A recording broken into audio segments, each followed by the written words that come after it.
आदाब नाजरीन, क्या आप पहचान सकते हैं कि ये कौन सा दरख्त है? मौसमों के एतबार से दरख्तों में आने वाली तब्दीलियों का ये एक बेहतरीन मिसाल है। और ये देखिए किस किस्म से इसके पत्ते सुर्ख रंग के हो गए हैं।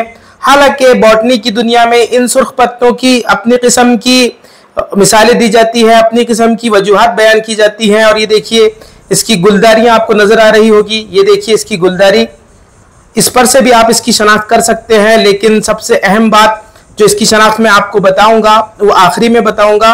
लेकिन फिलहाल इसका एक अहम फेल याद रखिए, इसका गोंद जो होता है वो बेहतरीन किस्म का मुमसिक होता है। तो ये देखिए इसके जो पत्ते लगे हैं वो गुच्छों में लगे हैं या बंडल में लगे हैं हम कह सकते हैं। तो ये देखिए इस तरह बंडल में या पुलिंदे में हम कहेंगे, तो इस तरह पुलिंदे में इसके पत्ते लगे हुए होते हैं।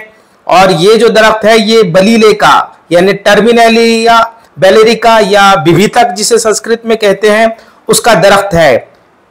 खुदा हाफिज।